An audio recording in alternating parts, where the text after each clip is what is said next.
Nocturnal, nightlife just got better. Forget about everything for a moment. Let's party. Let's party. Let's party. Let's party, yeah. Welcome to Nocturnal, the television variety show that reminisces in tempo. Our guest for tonight is a man of many parts. We're going to go for a commercial break, and when we return, we shall talk to our guest, Mr. Atto Hansen. Nocturnal, nightlife just got better. Forget about everything for a moment. Let's party. Let's party. Let's party. Let's party, yeah. Welcome back from the commercial break. We have here in the studio Mr. Atto Hansen. Mr. Hansen is a man of many parts. You worked in several countries. That's right. In Ghana, United States of America, right. in Canada, and where else? Mexico as well. Okay. Because I used to go back and forth. So we've done that.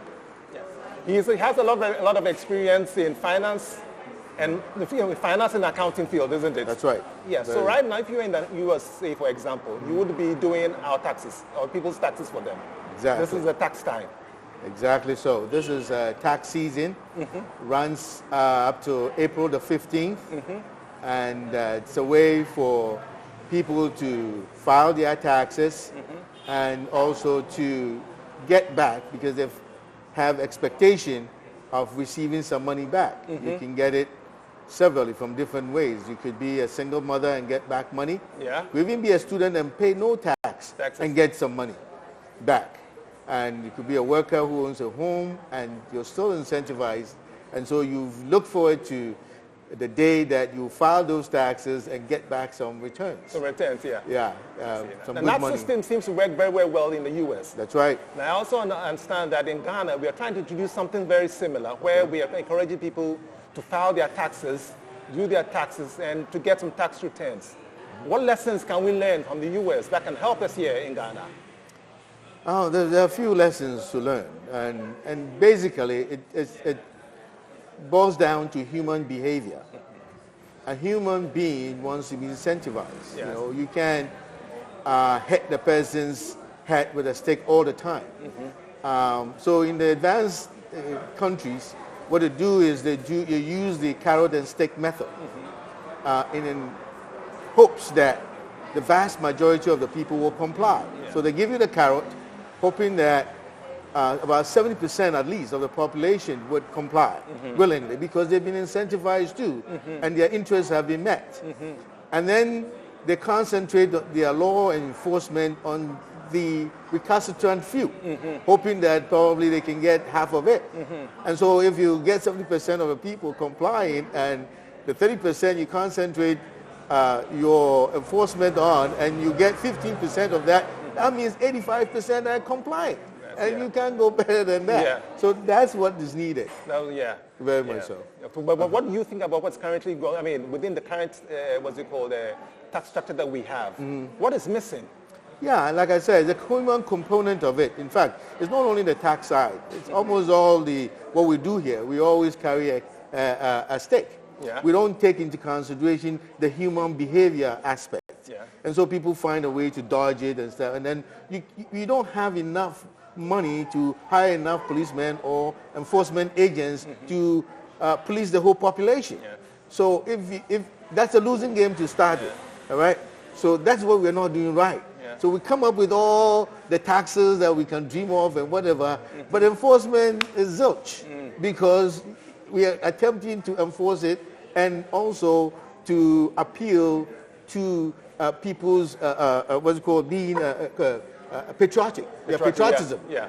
All right. Well, generally, everybody looks out for his own interests. Yeah. You know, so you can do all you want, apply, going for the person's patriotism, but the guy sees that, hey, at the end of the day, I have no money in my pocket. I'd rather have more than less. Yeah. And so he's just simply a human being who wants to keep more and not give anything to the government. Yeah. And that's the whole thing. And so we need to focus on how we can get people to be compliant by incentivizing them.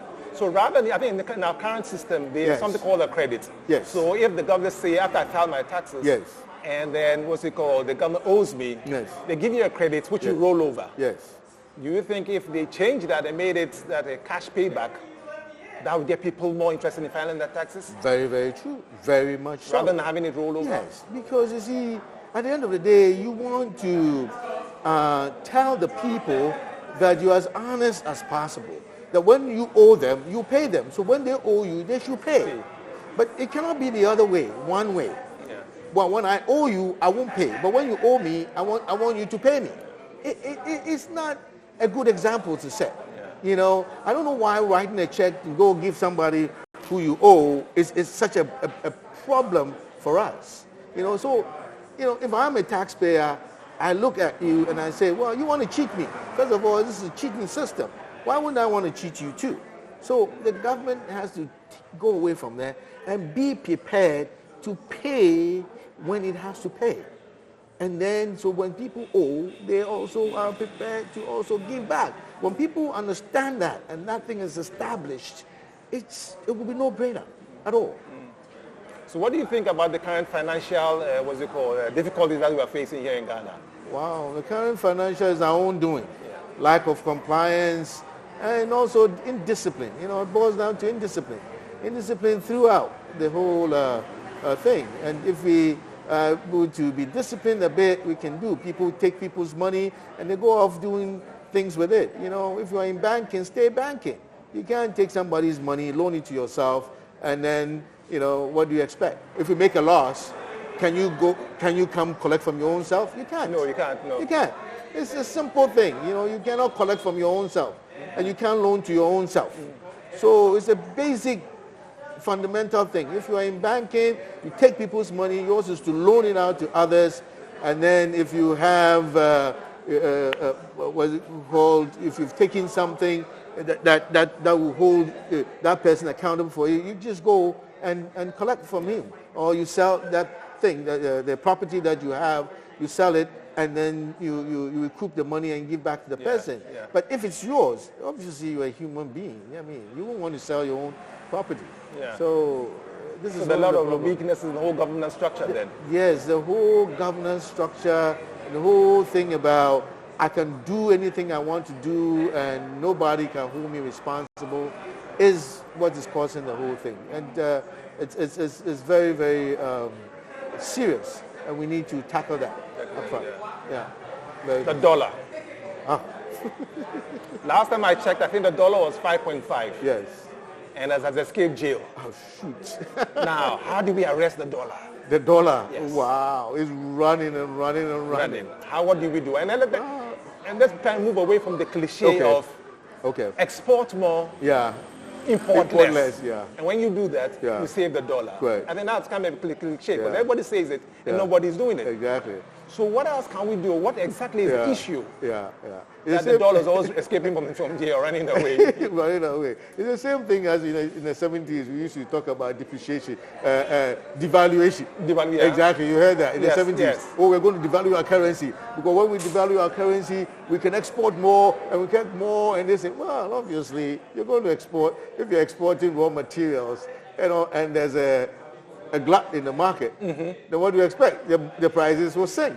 So devalue, I never understood that. I was an economics student at that time, and that was a big disconnect for me. Even at that age, tender age of 15, 16 years, I never understood that whole concept of devaluation that we embarked on and didn't achieve anything. Yeah. Same thing with us here. Okay? So other than the whole cliches that we're talking about, there are basic fundamental things we can do. All right? In advanced nations, you won't go and see that man in a tunic, white tunic, sitting in a corner somewhere and saying, hey, you got some dollars, I can change the dollars for you. Yeah, and then you won't find such things. You know, you go to proper establishments and then you show your ID and they give it to you. So the whole banking system knows. The Bank of Ghana knows the amount of dollars that are in the system. They know how much currency is there. Because we all can need the foreign currency at the same time. Yeah. We don't all need it. Yeah. All right? So there's enough for everybody. Yeah. All right? But here, what we have done is we've concentrated on the uses of it, what you can use it for. So somebody puts his money in the bank, and then he goes to get it and say, yeah, no, you can't take it more than this, and you can't do, what are you going to use it for? Well, the concentration must be, how do I get it in first? Okay? How do we get it from the hands of people who have it under their beds, under the this? Bring it in first. Then talk about the others. But we are not concentrating on it. So when you scare people, they're not going to bring it. But there is enough in the system. Then what you do is you introduce the speculators in the system. They speculate. Theirs is to make sure that your money goes down because they need to eat. That's what they live by. They will speculate. All right? So you need to incentivize them. Well, there's a point in time where people were bringing their dollars in. I never understood that concept where you take a dollar to a bank, give them money, and you earn no interest. I never understood that concept. But people were willing to bring the money in and not get any zero thing because they felt it was safe. At least it was safe. Yeah. But why are people doing that? Because they have no trust in our city. Because most of these people who do that are for short term. They are traders who want their money for 90 days, they want it for 30 days, so when the time comes for them to use their money, they have it available. Yeah. Well, we have treasury bills, okay? We have 90-day treasury bills. We have 180-day treasury bills that if people are properly schooled in, they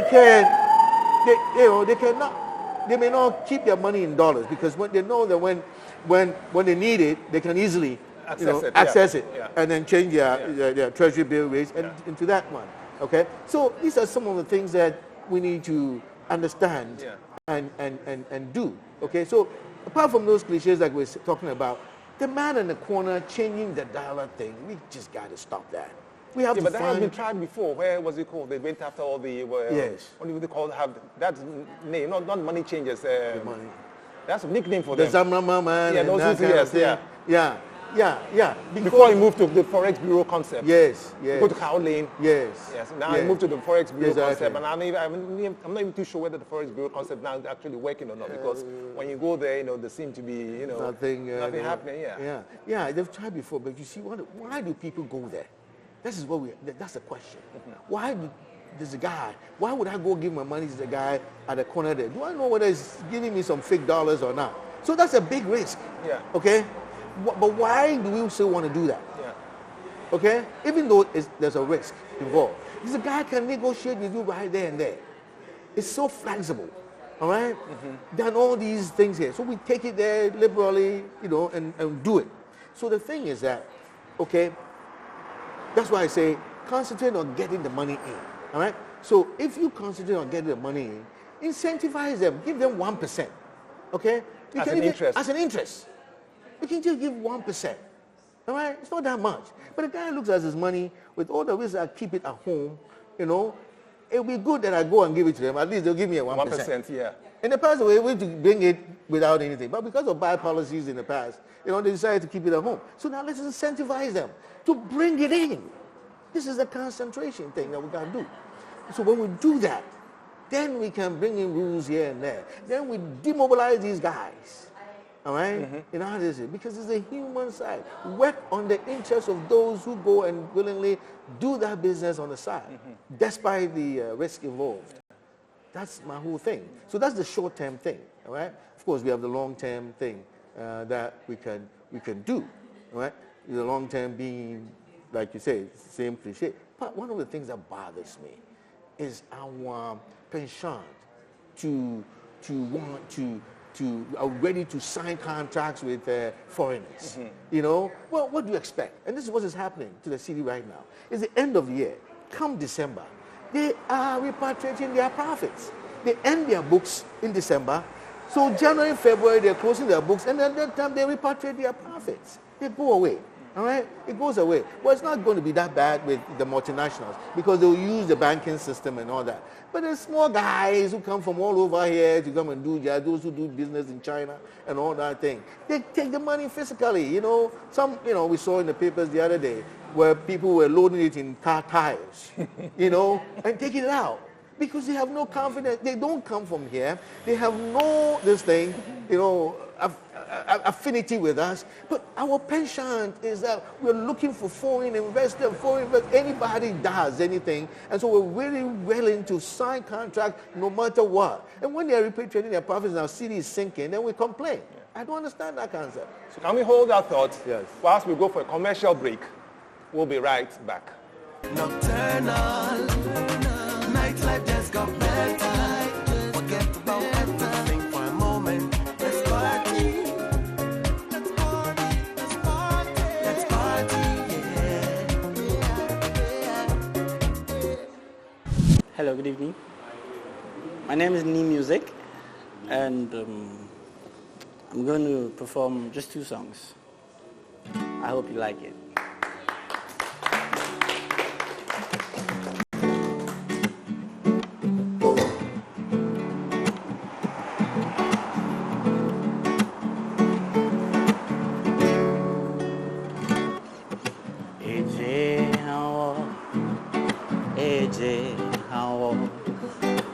Wala mami leche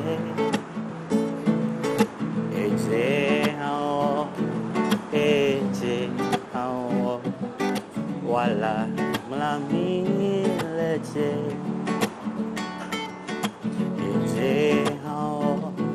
eje hao wala mami leche eje hao wala mami leche oh eje hao wala mami leche oh eje hao wala mami leche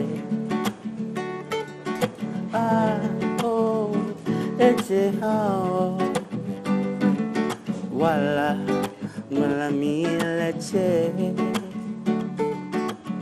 oh eje hao wala mami leche kashebeto rohele loleke shele oshi ye manchelewe kawo oemu jikeje mbafoje ake ametokwe lefe amaye fisno kashebeto rohele loleke shele oshi ye manchelewe kawo oemu jikeje mbafoje ake ametokwe lefe amaye fisno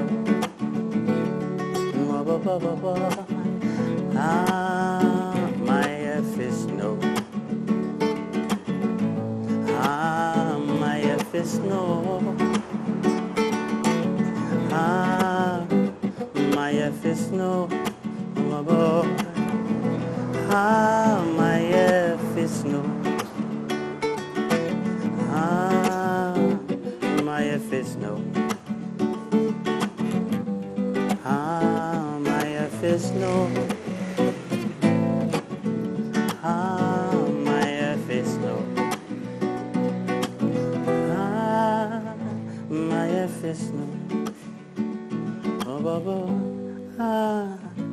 amaye fisno amaye fisno.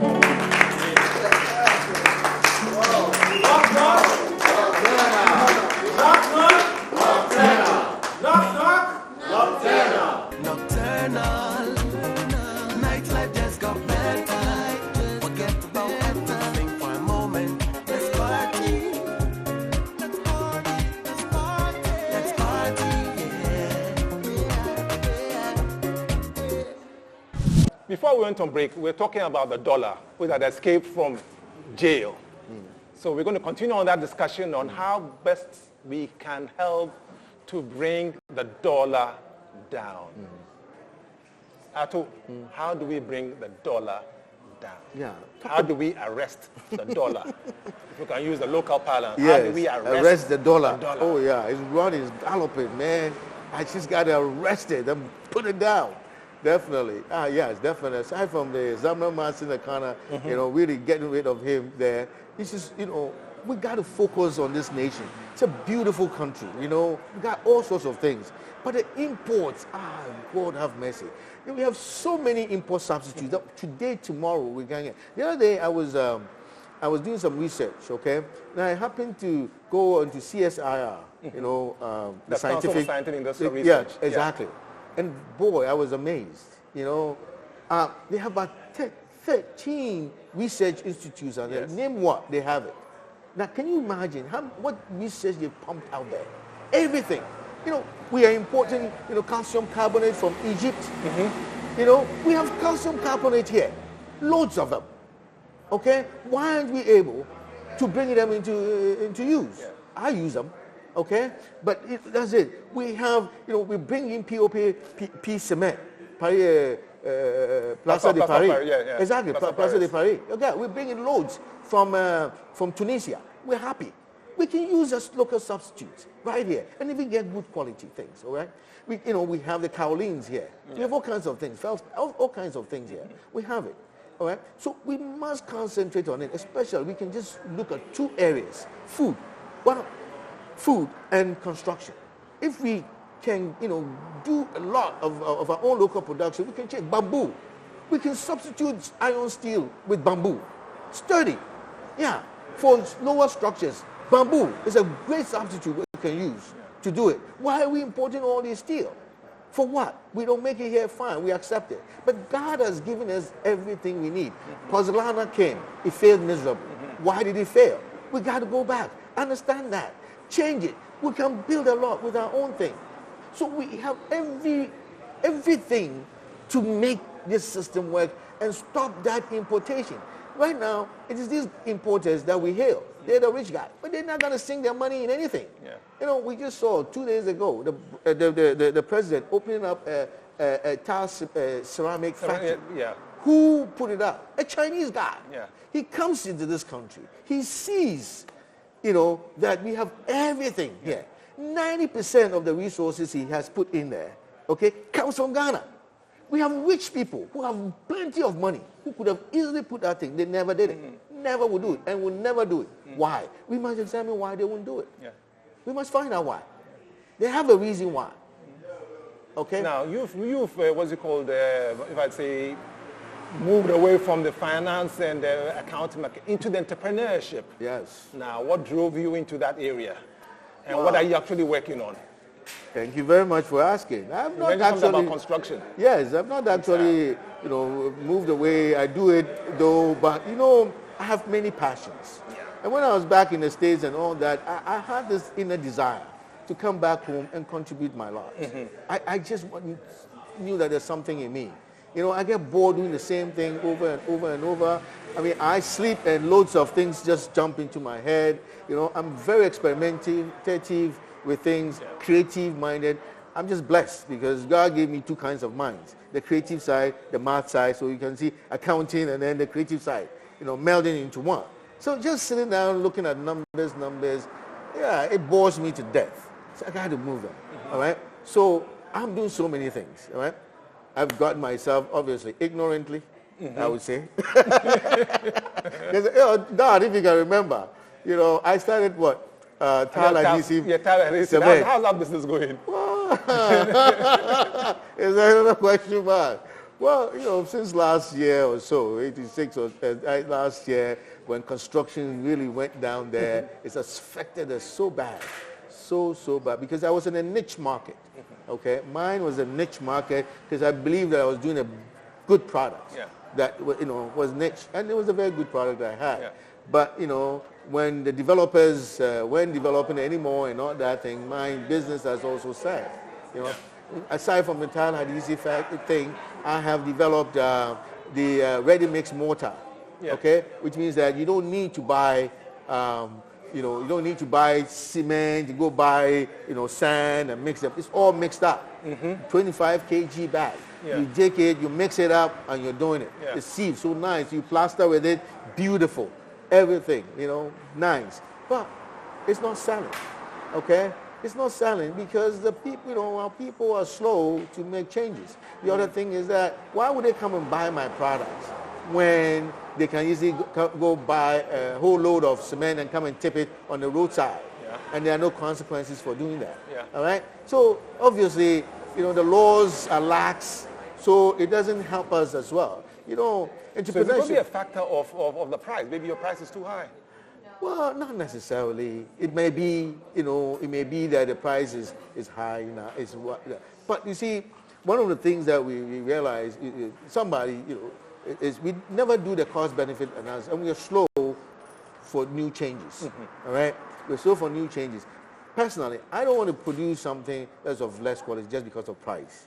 All right? Because I believe there's a market out there. When some people love quality, and they always will want quality, right? Some can come and do whatever they want, that's fine. But pricing is a factor of the ingredients that are going on, and also taxation in this system.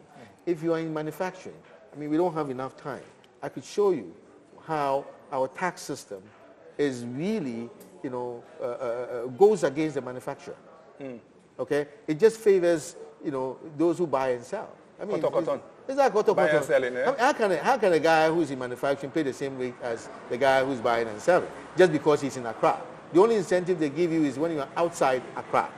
Okay, but just because you are a manufacturer, you must be given some incentive. But our tax system doesn't address that imbalance. All right.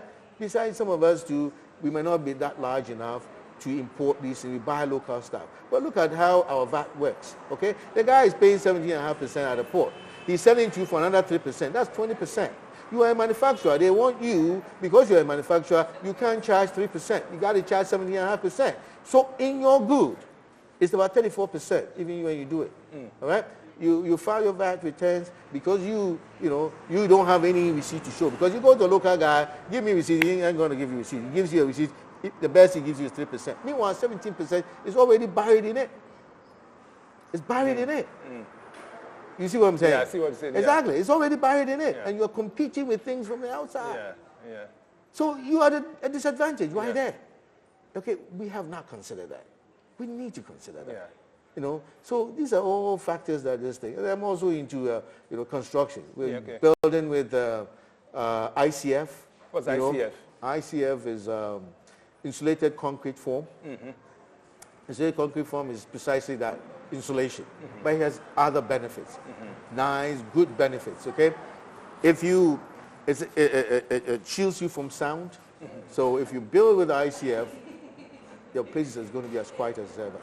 If you are considering building a hotel, even the churches that have so much noise and stuff like that, it keeps it in there. So the noise is there. The insulation is obviously when you turn on your air conditioning. In the traditional setup at home, when we turn on the air conditioning and we turn it off, give it back 3 minutes or so, it's as if you never turn on an air conditioning. It goes back to being so hot, especially on a hot day. But in this system, it traps the thing in there and it keeps it in there for a while before it dissipates because it shields it from the direct heat from the sun. This thing here. So that's ICF for you. And then also, we have so much water. So dampness is a problem.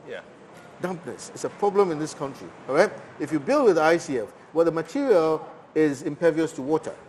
All right? So even if you don't build a whole full ICF building, you can use it for your substrate. So if you use it for your substrate, that's the foundation. That is the foundation. Yeah. Okay? You get no water problem. You get no water problem. You see people trying to use the plastic. Okay, when you're building, they use the plastic, and then down there, and then they pour the concrete on, hoping to solve that problem. Yeah, it does solve the problem. Capillary is a problem. When it comes up, that portion will. But you see, when water can't find its way, it moves to the side. All right? So when it moves to the side, well, guess what? When you're finished with your foundation, you will put the sand back on. Well, now, what does it do? You cannot cover the side, the walls. So it starts on the walls. That's why in our homes, we see it on the walls.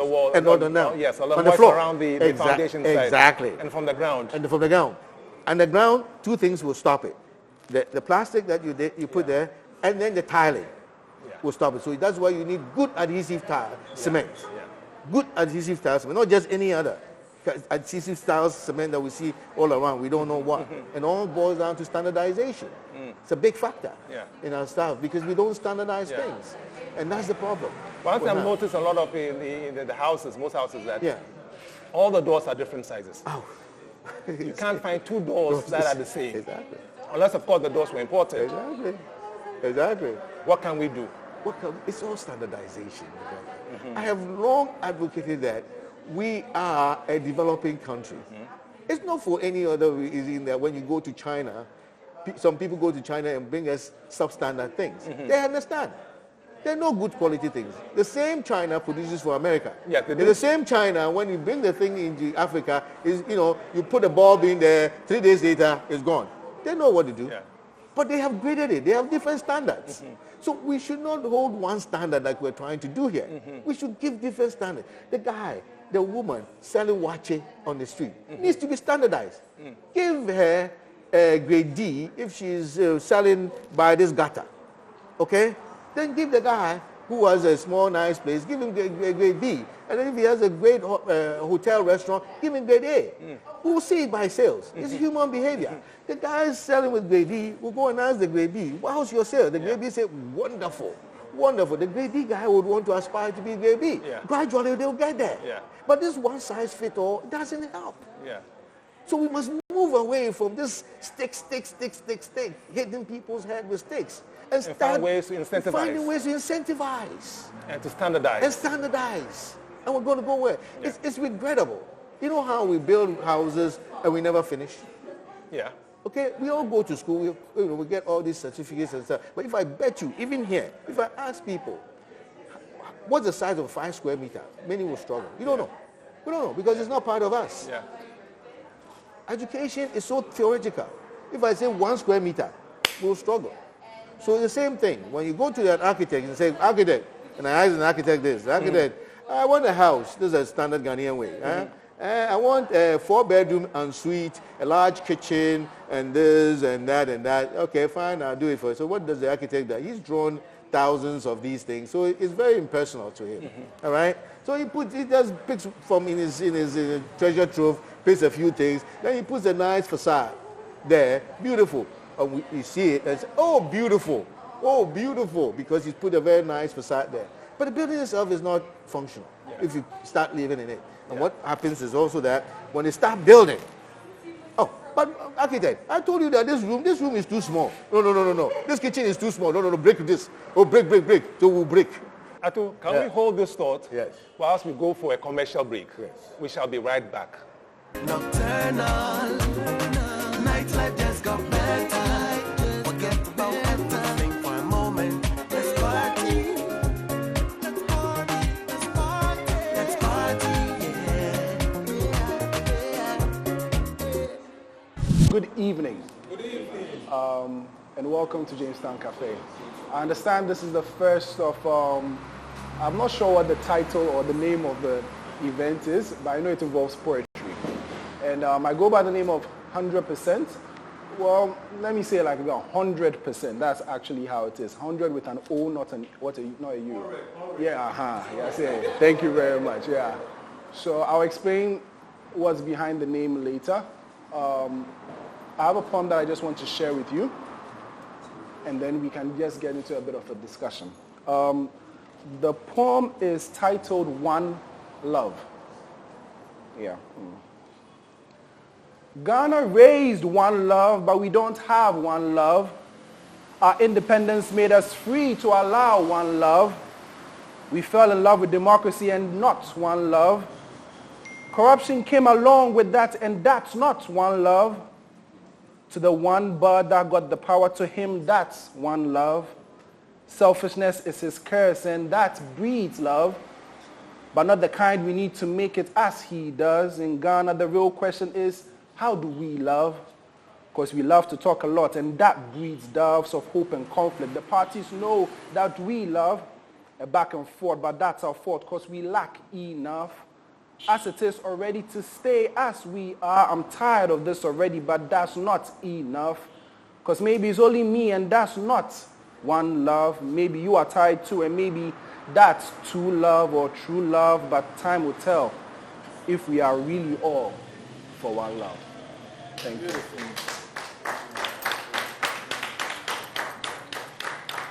Nocturnal, nightlife just got better. Forget about everything for a moment. Let's party. Let's party. Let's party. Let's party. Yeah. Welcome back from the commercial break. Yes. Ato, Yeah. you're a man of many parts. That's right. You're a financial person. Yes. You're an accountant. Yes. You're an entrepreneur. Yes. How did it all start? What schools did you attend? Oh, okay. Well, I grew up in Koforidua, Madonna School. You're Madonna, that's me. Yeah. And then I passed the common entrance, as was at that time, went to the great Adisco, Santa Clausian, Santa Clausian. from 1 to upper 6. Welcome, Right? Santa Clausian. Thank Santa. you. Santa. How are you today? Thank you. Excellent. All right, so Santa through and through, and that molded me. Yeah. Really molded me. The discipline, the volume. One thing I taking from a disco was voluntary work. Everywhere I go, I find a way to volunteer my services. Yeah. I always volunteer. When I was in Canada going to college, I would find time. I would go to the less privileged neighborhoods and I help kids with their homework on my own accord. Nobody paid me anything, and I did it. Yeah. And afterwards, too, when I moved back to the United States, I was part of a financial mentorship program for people who were desperate, those who wanted to come back into the tax system. You know, some people go out of the tax net. You know, in the United States, when people, you are given up to 3 years to file your taxes. Yeah. After that, it seems like, you know, if you came in, they'll hold you and give you penalties. Some people stay out maybe 10 years, 11 years, they get lost from the system and they want to come back. So I joined an organization that would help people get back into the mainstream to their taxes, and then we'll get back to them, you know, whether they had mental issues or whatever. So I was volunteering there, preparing taxes for less privileged people, you know, people of low income, and this thing. When the financial crisis hit, I was also mentoring people how to be able to get out of debt and all that stuff, and then doing all things, holding financial seminars and all that for people. So I've always found a way to volunteer, and Adisco gave me that. Yeah. Adisco gave me, because I was a member of Volu, a member of Gunsa. I didn't play at all, and then in sixth form too, I joined the drama group, the drama troupe. I was Alaka in The Gods Are Not to Be Blamed. You know, we acted that, and in 1979, that's how old I am, if you can see that. So in 1979, we were supposed to have even brought it to GBC and acted it, but then the coup came, and so that put it down there. Yes. But yes, we did. What kind of songs do you remember? Oh, So I ask you for your top 5 songs right now. wow. Top Whether 5 songs. old or new. New, okay, no Yes. problem. Oh, Get Down on It, that's one. What's it called? Monkey No Chop Banana. I like that one. You know, then, you know, the Jimmy Cliff, The Harder They Come. You know, we had Peter Tosh, Pete Tosh. Yeah. You know, they did a Dollar Dice. Yeah. I loved it one. Yeah. You know, and then Eddie Brothers Johnson, you know, song. I was in there, you know, I was up for that. The Cool and the Gang. So any of those things, yeah, I am. So about any of these new current musicians in Ghana? Oh, the current musicians in Ghana. Yes. You know, I like them. You know, I like them. You know, I doff my hat to the new generation. I Yeah. really do. I really do. I love them. Because you see, in our time, we were dancing, singing and dancing to foreign music. Yeah. Okay? We were singing and dancing to foreign music. But these guys, you know, play their own songs and dance their own songs. And I think we should commend them so much. You know, and And my whole thing shift. Remember, I went to school in Montreal. I went to McGill University. Yeah. And in Montreal, you know, it's a cosmopolitan place where you have the French influence, the French Africans and stuff like that. And I would go to a Congolese party, and all they played was their own songs. I go to a Cameroonian party, and all they played was their own songs. Yeah. And go to a Ghana party. They go to Ghana, and they're playing Get Down on It and all that stuff. We were so ashamed of our own. So I switched. That's why when you ask me about my 5,000 old school music now, I can't even talk more because I have completely switched. I went to world music and I've loved it. So coming back now and seeing these young ones play and dance to their own music, I just doff my head to it. We need to appreciate our own and build it. That's the whole idea. So that's the kind of advice you give to you when you're mentoring the young up and coming. Yes, we have what it takes. We do. We do have it. You know, we should stop the short game things and then look for things that will leave us legacies, you know, long-term thing. Yeah, I mean, if you're comfortable, that's fine. That's all you need to learn. I've got my CPA, I've got my CMA. I could be earning top dollars. I was earning six-figure incomes all around, you know, going out there. But what brought me here? Yeah. You know, it's a question mark. What brought me here? It's not all about that. You know, we got to give something. You get to a point in life, you have to learn to give. That's why you actualize. If you remember Maslow's, you know, hierarchy of needs, we seem never to actualize. We think when we have 10 V8s in our yard, then we've actualized. Well, that's a poverty mentality. We have to get rid of that. You know, it's giving of yourself. That is when you start actualizing. You know, and we need to teach these principles. Yeah. You know, we've made everything like certificate based. Yeah. You know, not achievement based. So it's very disheartening when you see some of our big guys die and we're celebrating them. You ask, what did they really achieve? Tell me. What did they leave behind? What was the achievement? How did they impact people? Yeah. Zero. But they had all the titles. Yeah. We have to do away with that thing. And just move to another way. And we, the people ourselves, we should stop glorifying titles. And look for impact. How do you impact me? Yeah. Well, whether policies or ideas that you come up with. Yes. That impact people, not title. You know, we need to move and change things. We have everything. Ghana is a beautiful country. Has everything. And the good thing is that there's enough for everybody. There's enough for everybody. If we would just, you know, the lawmakers, understanding human behavior, incentivizing people, change the whole mindset. You know, we need to understand certain basic why the colonialism did to us. We've simply replaced the colonialism. Have we come to terms with that situation? Sometimes before you can take the first step, you must come to terms that yes, I know I made a certain mistakes, or I know I'm not in the right place. Yes. How can I do it? And I'm willing to take the first step. Yes. We said 100,000 miles started by the first step. Yes. Have we gotten there? No. Or are we still floating on there? Yeah, we're done. We are excuse givers. This country is full of excuses. Excuse givers, yeah. I give excuse, so I expect that you also give me an excuse. Yeah, when you give excuse, I must also understand. This is the concept here. So when something happens, have you seen, we have all these PRs guys in a corporation. Have you ever seen a CEO taking responsibility when a crisis comes, coming in front, answering questions? They give it to the poor PR guy to come and do his PR. Nobody wants to take responsibility. Nobody, because we're just giving excuses.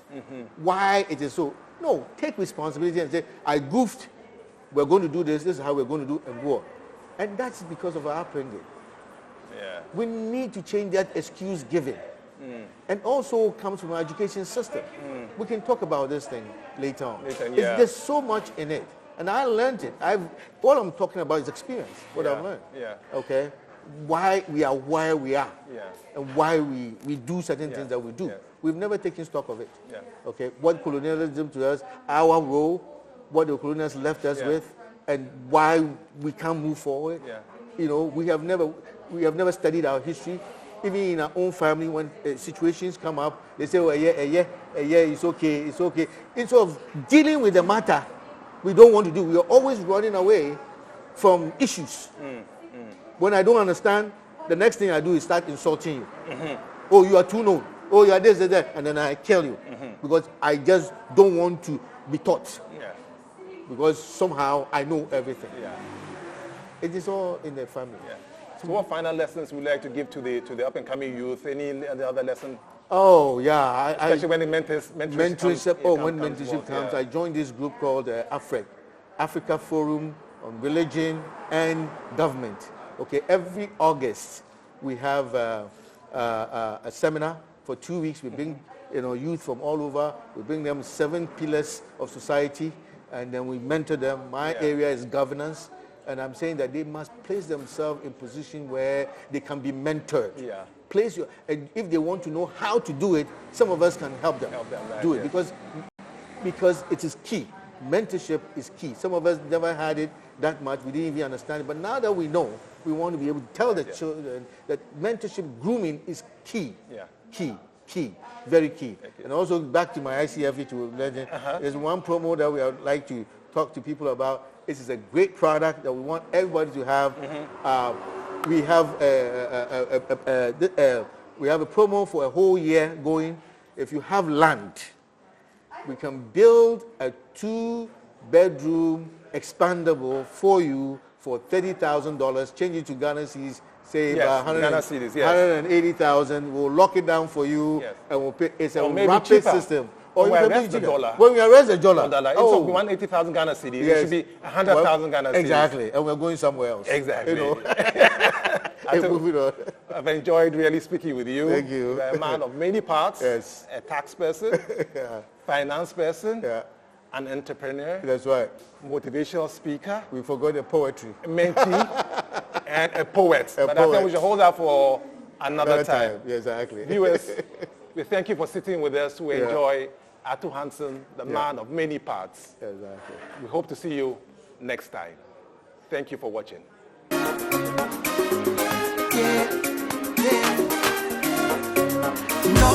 Nocturnal.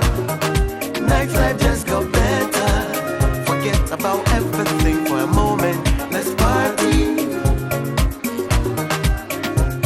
Let's party, yeah. Nocturnal. Nightlife just got better. Forget about everything for a moment. Let's party. Let's party.